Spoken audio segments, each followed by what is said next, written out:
بسم اللہ الرحمن الرحیم الحمد للہ رب العالمین والصلاة والسلام على اشرف الانبیاء والمرسلین اما بعد فاستعیذ باللہ من الشیطان الرجیم بسم اللہ الرحمن الرحیم السلام علیکم ورحمۃ اللہ وبرکاتہ۔ عزیز طلبہ کرام، امید کرتا ہوں احباب خیر سے ہوں گے۔ انشاءاللہ آج ہم تفسیر جلالین کے درس نمبر 99 میں سپارہ نمبر 17 سے سورہ حج کی منتخب کردہ آیات 8 سے لے کر 10 تک پڑھنے سعادت حاصل کریں گے، جن میں کلام باری تعالی و کلام مفسر کا ترجمہ ہوگا، ربط و تعلق آیات کو ذکر کیا جائے گا، کلام مفسر کی تشریح و توضیح کرتے ہوئے درس پر ہونے والے اعتراضات کا جواب دینے کی سعادت حاصل کریں گے۔ آئیے طلبہ کرام بلا تاخیر بڑھتے ہیں اپنے آج کے درس کی طرف۔ بسم اللہ الرحمن الرحیم۔ رب تعالی نے ارشاد فرمایا، وَمِنَ النَّاسِ مَن يُجَادِلُ فِي اللَّهِ بِغَيْرِ عِلْمٍ وَلَا هُدًى وَلَا كِتَابٍ مُنِيرٍ۔ آئیے طلبہ کرام سب سے پہلے ان آیات مقدسہ کا ماقبل آیات کے ساتھ ربط اور تعلق جان لیتے ہیں۔ علماء و مفسرین کرام ان آیات کا ماقبل آیات کے ساتھ پہلا تعلق کچھ یوں بیان فرماتے ہیں کہ پچھلی آیات میں قیامت کو ماننے والوں کے پاس قیامت کے ثبوت پر یہ بھی دلیل ہے اور کتاب منیر بھی ہے، ہدایت بھی ہے، اس بات کا ذکر کیا گیا ہے۔ اب ان آیات میں فرمایا گیا ہے جو کافر اللہ تعالیٰ کے بارے میں جھگڑا کرتے ہیں، ان کے پاس نہ تو کوئی دلیل ہے اور نہ ہی کوئی ہدایت ہے اور نہ ہی ان کو روشن کتاب عطا کی گئی ہے۔ دوسرا تعلق ان آیات کا ماقبل آیات کے ساتھ کچھ یوں ذکر کرتے ہیں کہ پچھلی آیات میں کافر انسانوں کی ایک قسم کا ذکر ہوا ہے جو اللہ کو تو کسی نہ کسی نام سے مانتے ہیں مگر قیامت کے منکر ہیں۔ اب ان آیات میں اس ٹولے کا ذکر کیا جا رہا ہے جو باری تعالیٰ کی ذات کے ہی منکر ہیں۔ تیسرا تعلق ان آیات کا ماقبل آیات کے ساتھ کچھ یوں بیان کرتے ہیں کہ پچھلی آیات میں کفار کے خود گمراہ ہونے کا ذکر ہے، اب ان آیات میں خود گمراہ بھی ہیں اور دوسروں کو بھی گمراہ کرنا چاہتے ہیں، اس بات کا ذکر کیا جا رہا ہے۔ آئیے طلبہ کرام ان آیات مقدسہ کا شان نزول بھی جان لیجئے۔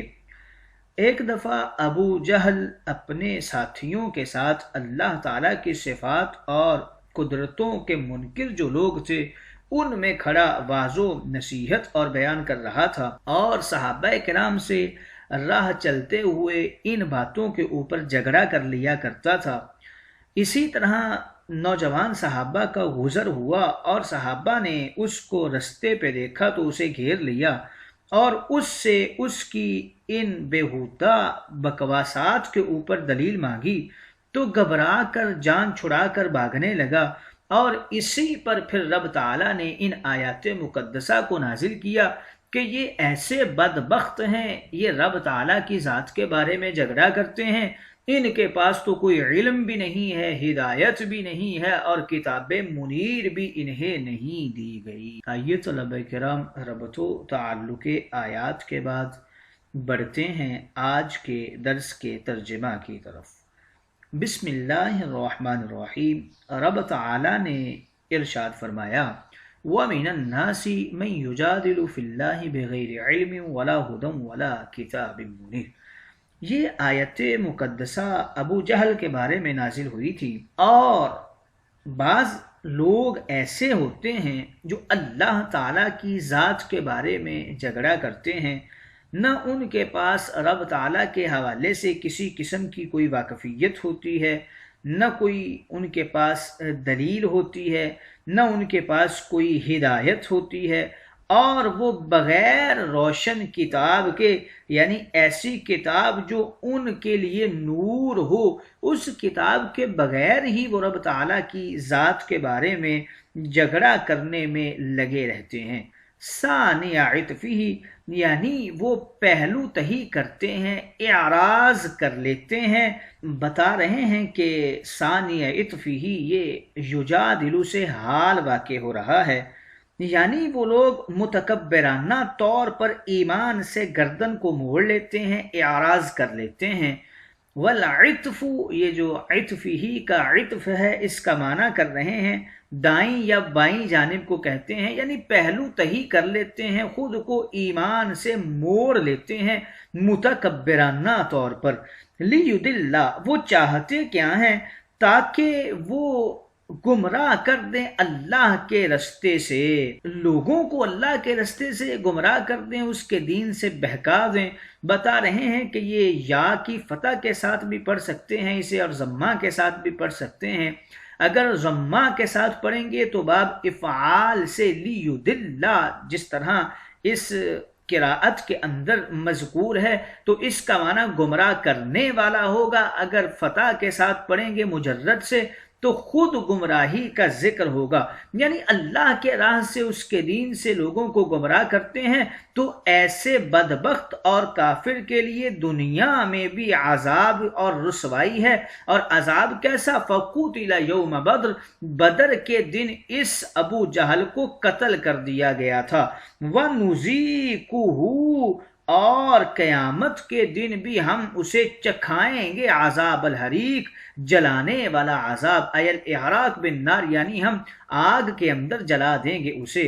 وَيُقَالُ لَهُ، اور یہ تیرے ہی ہاتھوں کے بسبب ہے، جو تیرے ہاتھوں نے آگے بڑھایا ہے۔ بتا رہے ہیں کہ عبر عنہ بہما دون غیرہما، انسان کی ذات کو معبر اور تعبیر کیا گیا ہے ہاتھوں کے ساتھ، بقیہ اعضاء کا ذکر نہیں کیا گیا۔ تو اس کا جواب دیتے ہیں لِأَنَّ أَكْثَرَ الْأَفْعَالِ تَزَابَلُ، چونکہ جتنے بھی انسان کے زیادہ اعمال ہوتے ہیں، افعال ہوتے ہیں، وہ ہاتھوں کے ذریعے ہی کیے جاتے ہیں، اس لیے لفظ ہاتھ بول کر ذات انسانی اور افعال انسانی مراد لے لیے۔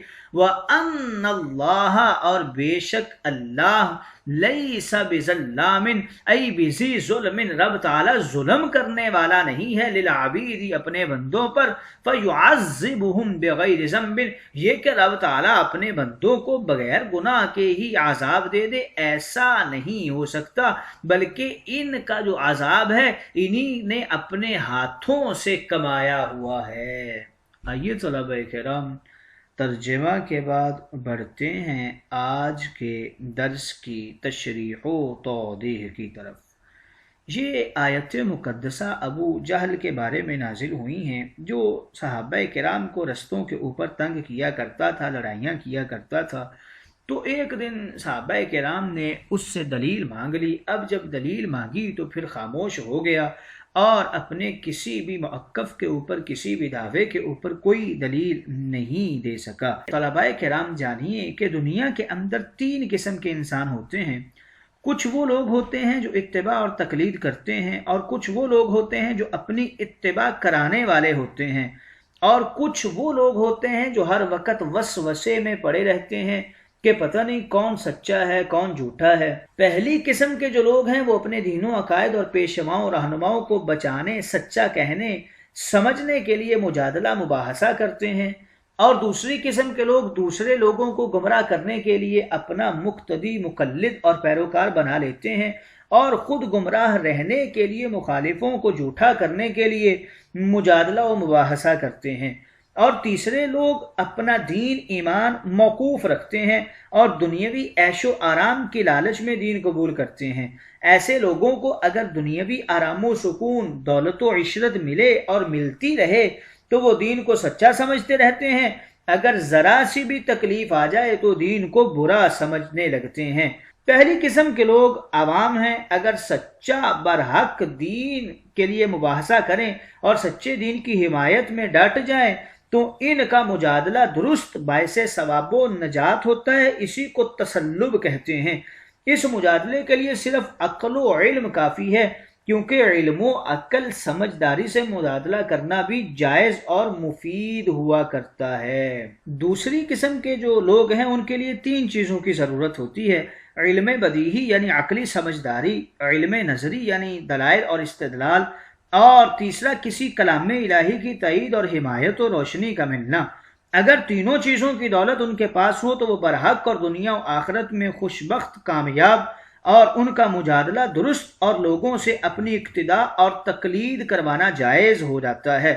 لیکن اگر یہ تینوں چیزیں نہ ہوں تو ان کا مجادلہ غلط اور ان کی اتباع گمراہی، اور لوگوں کو اپنی اتباع میں لانا گمراہ گری اور ورگلانا یہ جال میں پھنسانا اور باعث عذاب و گناہ ہوا کرتا ہے۔ اور تیسری قسم کے لوگوں کا کچھ یوں ذکر کر دیا کہ یہ شکی اور لالچی مزاج لوگ ہوتے ہیں۔ اگر دنیاوی امور میں وسوسہ، وہم یا لالچ کریں تو اس کو ذاتی احتیاط کہا جا سکتا ہے، مگر دینی عقائد میں وسوسہ یا دین میں دنیاوی مفاد کی لالچ کرنا گناہ بلکہ منافقت ہے۔ اور انہی 3 قسم کے بدبخت لوگوں کا ذکر ہے جو شیطان مرید کے تابعدار ہیں اور بغیر علم مجادلہ کرتے ہیں، اور انہیں اپنے اس گمراہ رہنے پر فخر ہے کہ ہماری بت پرستی درست اور انکار قیامت اور انکار خلقت ثانیہ والے عقائد بالکل ٹھیک ہیں۔ ان کے اخروی برے انجام کے بسبب رب تعالیٰ نے ارشاد فرمایا وَمِنَ النَّاسِ، کچھ لوگ ایسے ہیں جو جاہل ہیں، مغرور ہیں، متعصب ہیں اور اللہ تعالیٰ کی قدرتوں کے منکر ہیں۔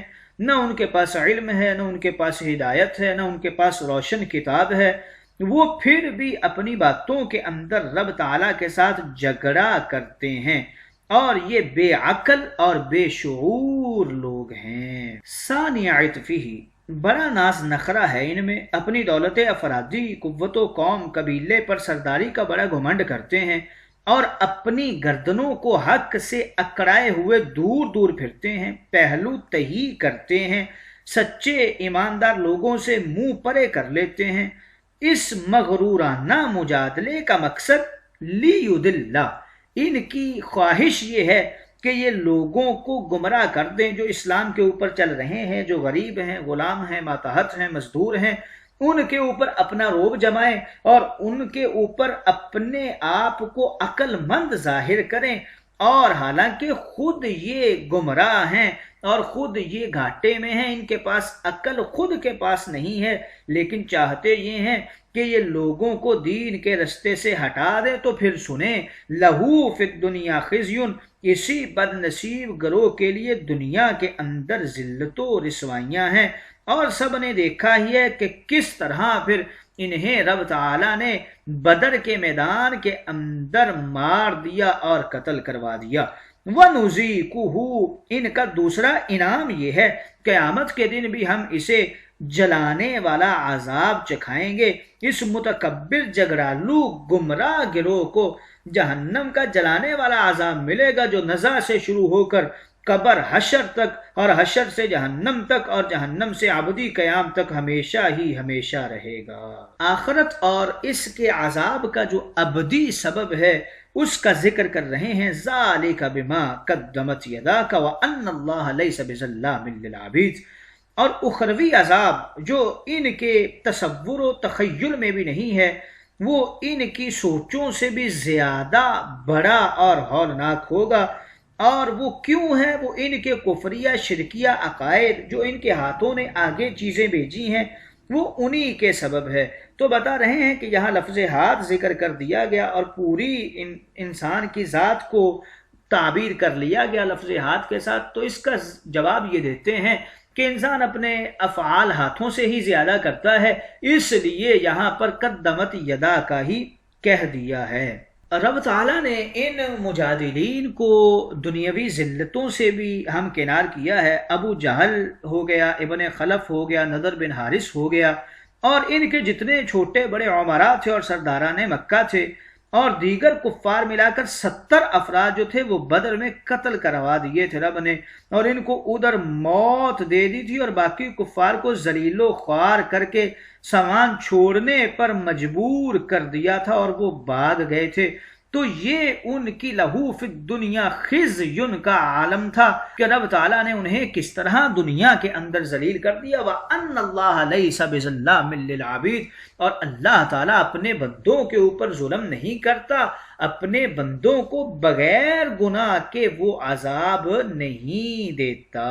آئیے طلبہ کرام، ان آیات مقدسہ میں مفسرین کرام کچھ اقوال کرتے ہیں۔ یجادلو کے اندر 3 قول ذکر کیے گئے ہیں۔ بعض نے لکھا ہے کہ اس سے مراد وہی نضر بن حارث ہے جس کا پہلے ذکر ہو چکا ہے، اور دوسرا قول اس کے اندر یہ کرتے ہیں کہ اس سے مراد نضر بن حارث اور ابو جہل ہیں، اور تیسرا قول اس کے اندر یہ کرتے ہیں کہ اس آیت مقدسہ میں نضر بن حارث، ابو جہل اور اخنس بن شریک، ابی بن خلف مراد ہیں، بلکہ وہ سرداران مکہ جو بدر کے اندر ذلیل ہوئے وہ بھی اس میں مراد ہیں۔ ثانی عطفہ کے حوالے سے ذکر کرتے ہیں کہ اس کی قراءت کے اندر 2 قول ہیں۔ بعض نے کہا عطفہ جو عین کے زیر کے ساتھ ہے تو اس کا ترجمہ غرور سے گردن اور نفرت سے کروٹ پھیر لینا، اور بعض نے کہا یہ عاطفی زبر کے ساتھ ہے، اس کا معنی ہے نرم اور شفقت و محبت۔ ثانیہ کا معنی دور ہونا ہے، منہ پھیرنا ہے، یعنی شفقت و نرم دلی سے دور ہو جانا، ان کے دل میں کسی کے لیے محبت اور شفقت نہیں ہے۔ لیجدلہ کے حوالے سے ذکر کر رہے ہیں کہ اس کے اندر بھی 2 قراءتیں ہیں۔ ایک قراءت باب فعال سے ہے اور معنی یہ ہے گمراہ کرے، اور اس کے اندر دوسرا معنی باب ضرب یضرب لیدل سے کر رہے ہیں تاکہ وہ خود ہی گمراہ رہیں، اور پہلی قراءت لیدل والی یہ زیادہ مشہور ہے۔ خزیٌ کے حوالے سے 2 قول ذکر کرتے ہیں کہ بعض نے کہا اس سے مراد جنگ بدر کا قتل کفار ہے، اور بعض نے کہا اس سے مراد لوگوں کی زبان پر تا قیامت ان کے لیے لعنت و ملامت کا جاری ہو جانا ہے۔ نزیکو کے حوالے سے ذکر کر رہے ہیں کہ اس کے اندر 3 قول ہیں۔ یہ جمع متکلم کا صیغہ ہے، واحد متکلم کا صیغہ ہے، یا پھر واحد مذکر غائب فعل مضارع کا صیغہ ہے۔ عذاب حریق کے متعلق 2 قول ذکر کرتے ہیں اس کی ترکیب نحوی کے حوالے سے۔ بعض نے کہا یہ اضافت حقیقی ہے اور معنی ہے جہنم کا عذاب، حریق ایک طبقہ جہنم کا نام ہے، اور بعض نے کہا یہ اضافت توصیفی ہے اور معنی ہے جلانے والا عذاب، لفظ حریق عذاب کی صفت ہے۔ ذالکہ کے حوالے سے بھی کچھ اقوال ذکر کرتے ہیں۔ بعض نے کہا یہ اس میں اشارہ ہے، اپنے اصلی معنی میں ہے، یعنی دور کے لیے۔ معنی یہ ہے کہ دنیا میں ہی ان کو بتا دیا گیا ہے ہم قیامت میں عذاب چکھائیں گے، اور بعض نے کہا یہ ذالکہ ھذا کے معنی میں ہے اور یہ قریبی اشارہ کے لیے ہے، یعنی قیامت کے اندر انہیں دکھا کر یہ بات کہی جائے گی یہی وہ عذاب ہے جو ہم تمہیں چکھائیں گے۔ اے گروہ کفار، تمہارے 2 ہاتھوں نے آگے بھیجا ہے، یہ اسی کا صلہ اور اسی کا بدلہ ہے۔ آئیے طلبہ کرام تشریح و توضیح کے بعد بڑھتے ہیں آج کے درس پر ہونے والے اعتراضات کی طرف۔ تو آج کے درس پر پہلا اعتراض، بغیر علم کے بعد ولا ہدی ولا کتاب منیر کہنے کی کیا ضرورت تھی؟ جب بغیر علم کہہ دیا تو اسی کے اندر سارا کچھ تو آ گیا تھا، کہ یعنی ان کے علم کی نفی تو ہو ہی چکی تھی اور ہدایت اور کتاب کی نفی بھی ہو چکی تھی۔ تو اس کا جواب کچھ یوں دینے کی کوشش کرتے ہیں کہ یہاں 3 چیزوں کی نفی فرمائی گئی ہے۔ پہلی وجہ اس کی یہ ہے کہ اس تذکرے سے وضاحت ہو گئی۔ دوسری وجہ یہ ہے کہ علم 3 قسم کا ہوتا ہے اور 3 ذریعوں سے ملتا ہے۔